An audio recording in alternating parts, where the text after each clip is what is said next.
Hello दोस्तों, स्वागत है आप लोगों का हमारे इस YouTube चैनल में। अगर आप हमारे YouTube चैनल में नए हैं तो सब्सक्राइब करें और बेल आइकॉन को भी दबाएं। तो चलिए शुरू करते हैं। आज हम बात करेंगे रिलायंस जियो के बारे में। दोस्तों लास्ट तक वीडियो में बने रहें।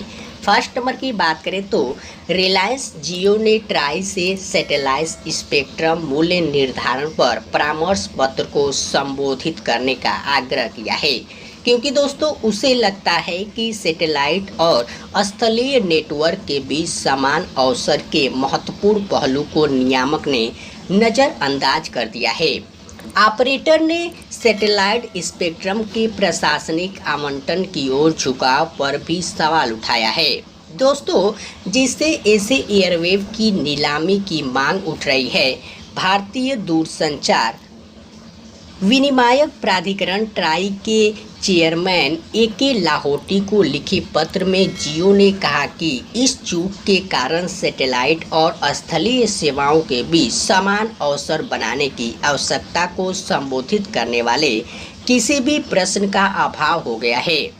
दोस्तों आपको बता दें कि ट्राई ने 4 अक्टूबर को लिखे पत्र में कहा कि इसके परिणाम स्वरूप हितधारक ट्राई को उचित रूप से विचार करने और प्रासंगिक इनपुट प्रदान करने में सक्षम नहीं होंगे, जिससे दोस्तों सिफारिशों की निष्पक्षता और संतुलित प्रतिस्पर्धा को बढ़ावा देने के सरकार के इरादे को नुकसान पहुंचेगा। दोस्तों इस पत्र की एक प्रति ईटी ने देखी है। देश के सबसे बड़े दूरसंचार ऑपरेटर ने इस बात पर प्रकाश डाला है कि 11 जुलाई 2024 को ट्राई को भेजे गए दूरसंचार विभाग डीओटी के संदर्भ में स्थलीय पहुंच सेवाओं के साथ समान अवसर की आवश्यकता पर विचार करते हुए स्पेक्ट्रम मूल्य निर्धारण सहित स्पेक्ट्रम आवंटन की शर्तों पर सिफारिशें मांगी गई थी।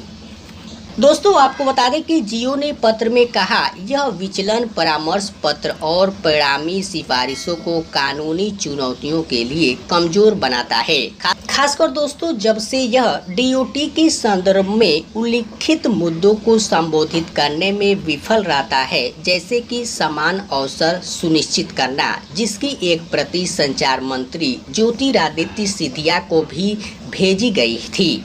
दोस्तों दूरसंचार सचिव नीरज मित्तल और अन्य डीओटी अधिकारी, इसके अलावा दूरसंचार कंपनी ने सैटेलाइट स्पेक्ट्रम के लिए प्रशासनिक आवंटन की ओर झुकाव पर सवाल उठाया है, जो दोस्तों दूरसंचार अधिनियम 2023 की धारा 4 को कमजोर करता है। पत्र में कहा गया है कि अधिनियम की धारा 4(5)(a) वाणिज्यिक सेवाओं के लिए स्पेक्ट्रम आवंटित करने के लिए फीडोल्स विधि के रूप में नीलामी पर जोर देती है। दोस्तों अधिनियम के अनुसार पहली अनुसूची में शामिल सभी स्पेक्ट्रम उपयोगों का मूल्यांकन धारा 4(5)(a) के उपखंड 1, 2 और 3 के विरुद्ध किया जाना चाहिए। जियो ने कहा कि परामर्श पत्र में इन प्रावधानों पर विस्तृत चर्चा का अभाव दूरसंचार अधिनियम 2023 के साथ इसके संरेखण के बारे में चिंता पैदा करता है।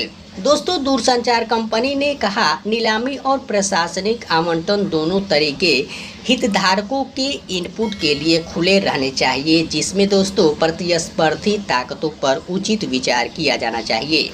दोस्तों आपको बता दें कि ट्राई ने 27 सितंबर को एक परामर्श पत्र जारी किया, जिसमें देश में सैटेलाइट ब्रॉडबैंड सेवाएं शुरू करने की इच्छुक कंपनियों को सैटेलाइट स्पेक्ट्रम आवंटित करने की मूल्य निर्धारण पद्धति और नियमों और शर्तों पर विचार मांगे गए। ट्राई को भेजे अपने संदर्भ में दूरसंचार विभाग ने कहा था कि यह जांच करना आवश्यक है कि स्थलीय पहुंच सेवा प्रदाताओं और उपग्रह कंपनियों के बीच समान अवसर मौजूद है या नहीं।